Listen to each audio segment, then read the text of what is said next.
Welcome to another episode with your chapter crush sweetheart. This is Everblue Presents More Than Enough, a chapter crush sweetheart series. Copyright 2025 by Everblue. All rights reserved. This book, or parts thereof, may not be used for AI training, nor be reproduced in any form, stored in any retrieval system, or transmitted in any form by any means, electronic, mechanical, photocopy, recording, or otherwise, without prior written permission of the publisher, except as provided by United States of America copyright law and fair use. This book is a work of fiction. Names, characters, businesses, places, events, and incidents are either the product of the author's imagination or are used fictitiously. Any resemblance to actual persons, living or dead, events or locales, is entirely coincidental. This novel may portray themes that could be triggering for some readers. Please read trigger warnings before reading and exercise care. Thank you for your patronage. When You're Enough is a closed-door, no-spice, smart contemporary romance featuring dual point of view, happily ever after, forced proximity, marriage of convenience, roommates to lovers, divorced single father, faith-adjacent themes, swoon-worthy moments. Some triggers include themes of spousal cheating in former marriage, workplace violence, previous loss of a loved one in death, and child custody battle. There's someone who will love all of your parts. They're worth waiting for. Bronwyn, Chapter 1. One of the great disadvantages of hurry is that it takes such a long time. G.K. Chesterton. Tuesday, August 26, 3:48 p.m. From Michelle Renard. Good evening. I realize my lease begins next Monday, 1st September. However, I am to work that day. Is it possible to move in earlier? Perhaps this Saturday? I can compensate for the extra days. 5:05 p.m. to Michelle Renard. Perfectly fine. Looking forward to it, roomie. Thanks for sending your flight times. Please let me know if you need help with luggage from the airport or if I can get you anything in advance. As you know, the rest of the apartment is furnished, but since your room isn't, I can set up an air mattress for you until your furniture arrives. Where are you? I muttered to myself, my eyes bouncing around the graph as I look for the misplaced decimal point. It's already 7:30. After a full day's work, I want nothing more than to run a bath and finish my Alex Fife novel. The sooner I email the final product to my boss, the sooner I can fix dinner. Ooh, or maybe I'll order from New China Garden. I like that idea much better. Aha! There you are. I smile at the misplaced decimal as my phone rings. Quickly correcting the error, I glance down to make sure the final figure is correct. Putting the phone on speaker, I save the sheet to the PowerPoint presentation. Hey babe, what's up? How's London treating you? I ask, sending off the document. Not terrible. My sister's voice comes over the line, sounding strained with exhaustion. Bryony's job as a personal chef for famous movie star Nicholas Bancroft means she's been bouncing between England and Switzerland over the last few months as he films on location. I'm exhausted just thinking about doing all of that travel. It seems odd that a celebrity would cart their personal chef around with them everywhere, but then again, I'm a normie. Working in the world of accounting is far less glamorous, but it comes with the perk of anonymity. Although, I wonder how long that will last. After all, when your sister finally begins dating said celebrity, your life is bound to change a bit. That's the price of having the same face. Is it fun when you're often confused with your more outgoing twin at school? No, it's not. Being confused as the love interest to one of the hottest celebrities in the world? Good grief, I'm going to have to invest in a bunch of shades. Note to self, check to see if I can find someone having a sale on sunglasses. I pick up my phone from the desk and switch to video call. In seconds, Bryony's oval face fills the screen, her cat-like brown eyes squinting at me in the dim light of her room. I frown when I notice her full lips poking out the way they do when she's sleepy, but prefers to spend her time stressing than sleeping. You're worrying again, aren't you? She sighs heavily, rolling over on her bed so that she's closer to the light. I know we've gone over the plan 1,000 times but I can't help thinking we're missing something. After working as a private chef for 5 years, Bryony is finally launching her first food truck when she gets back to the States in a couple of weeks. Even with my help, stressed doesn't begin to describe how tightly wound she's been. To be fair, we've hit a number of speed bumps while setting up the first truck day. There hasn't been anything we couldn't handle, though. Spinning my swivel chair, my home office is a blur before I end up facing the luscious pothos plants hanging from baskets around my wooden bookshelves, packed tight with books. Shouldn't you be worried about packing up the cottage when you get back from London? I smile. Although you really don't have to worry about that either. I'm sure between me and Al, Bryony's tired eyes widen. Oh, I didn't tell you? I might be staying in the cottage after all. I pause, my eyebrows rising. Oh, did Nick see the light and propose marriage already?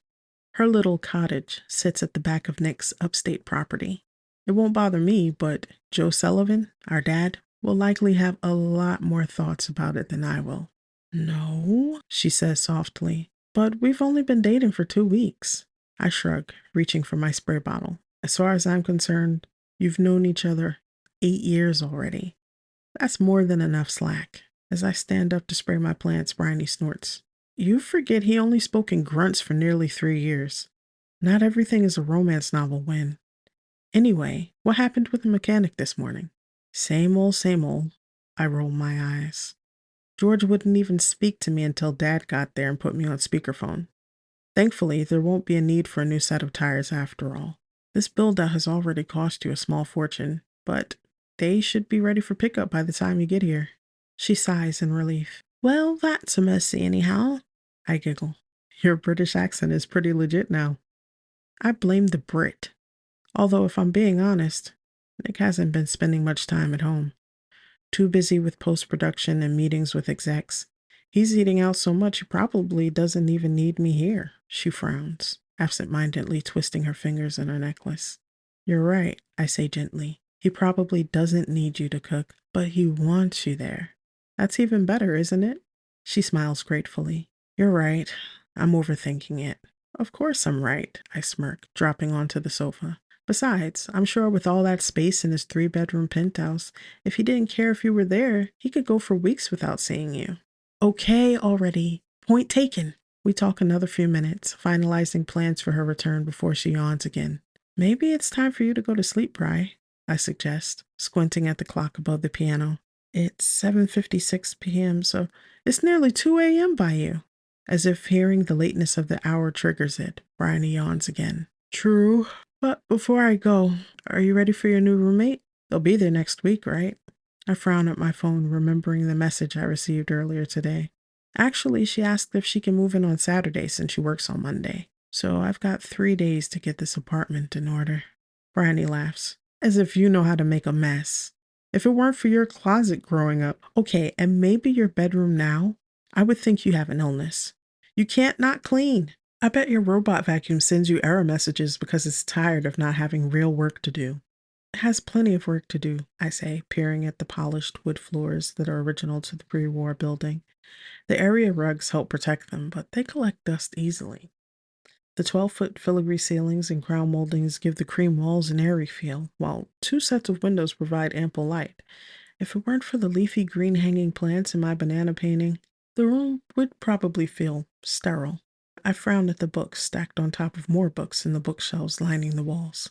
I just dusted yesterday, but I'll dust again tomorrow. How are you feeling about sharing your space with someone you never met? Brian asks sleepily. It's better than Craigslist, I shrug. And at least we work for the same company. Plus, Sam vetted her. If anyone would know there's something wrong with a person, HR would, so I'm good.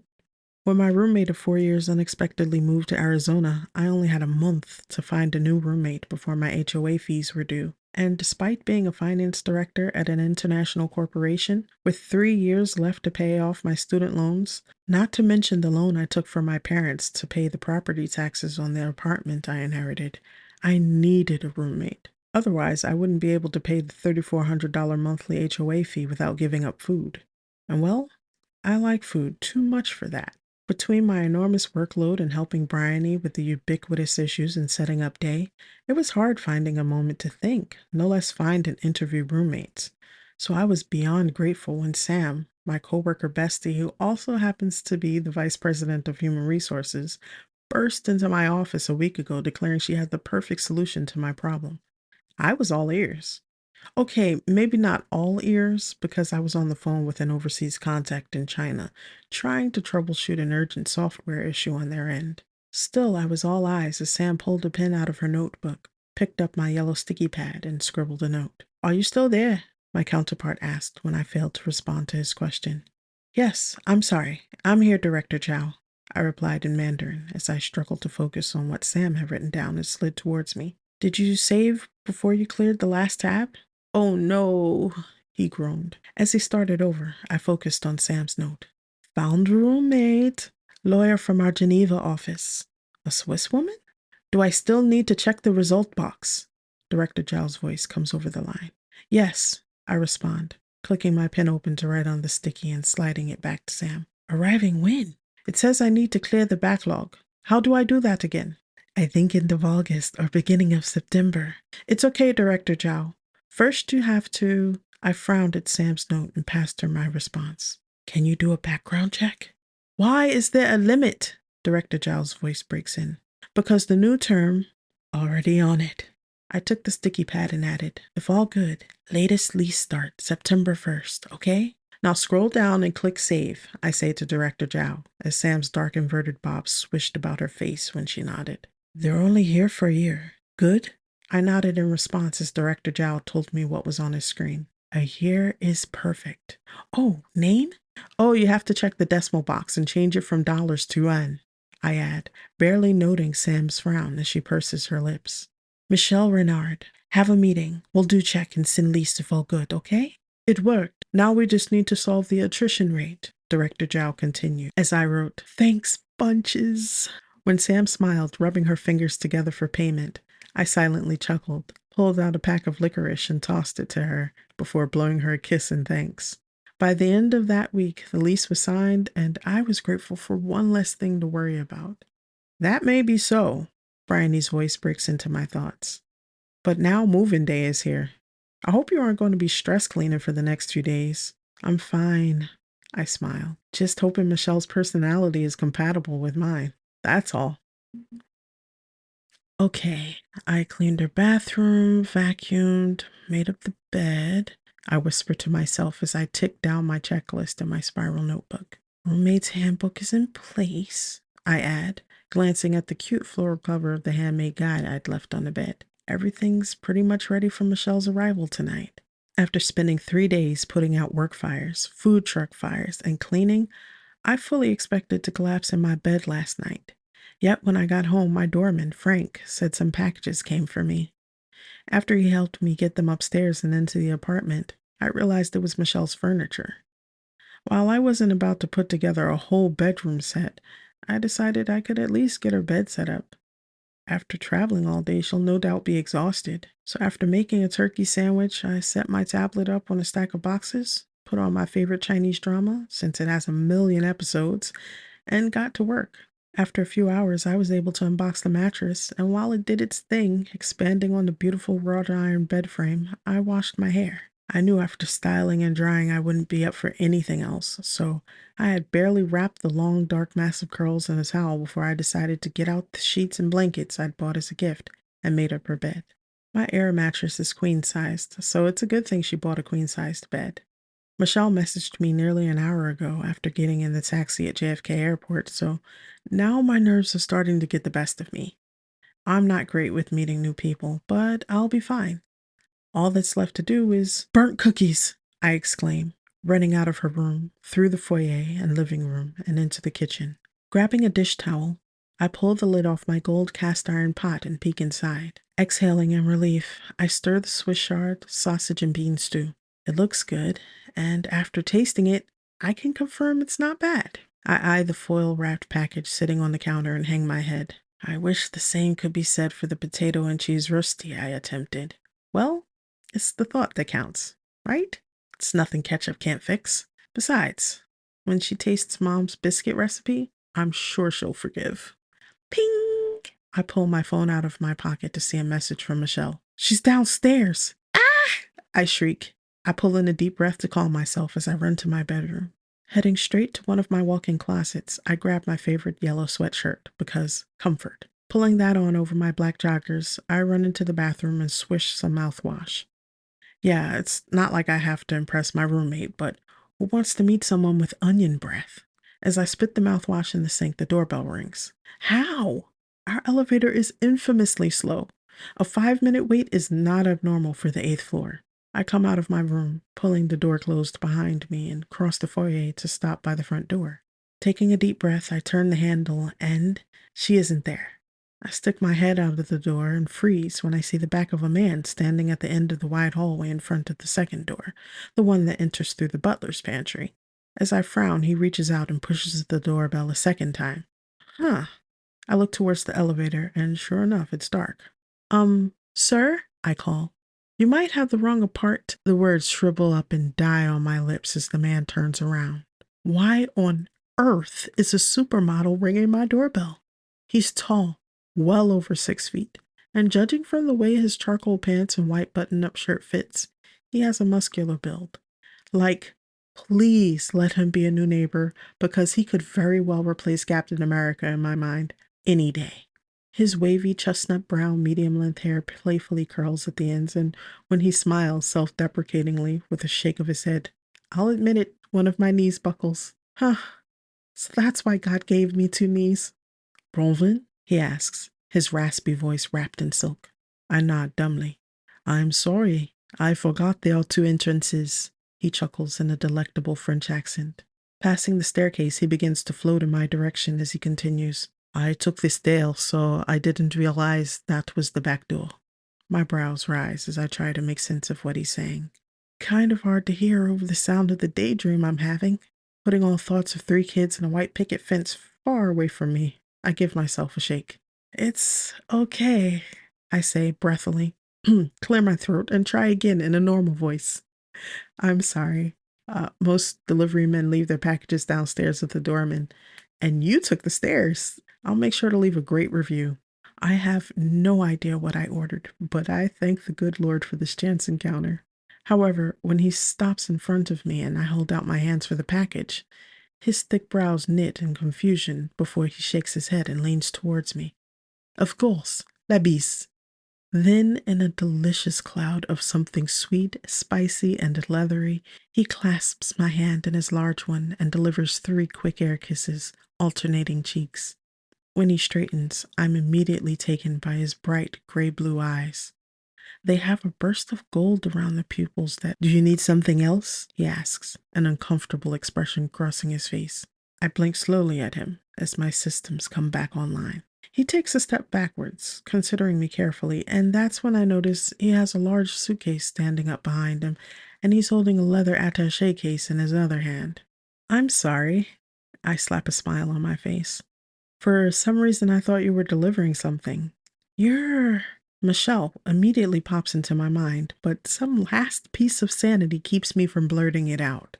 He nods. I'm Michelle Renard, your new roommate. Is it okay if I come in? Pursing my lips, I give a firm shake of my head. Obviously, there was a miscommunication somewhere, but I'd rather be safe than sorry. Is it okay if I see your ID, some identification first, please? With an obliging lift of his eyebrows, he reaches into his back pocket and pulls out a little burgundy booklet. Of course. For some reason, I'm oddly comforted when I notice his large hands are masculine, but the nails of his long, square fingers are neatly trimmed and clean. As hands go, they're a nice pair, but I still have no desire to die by them because of my own carelessness.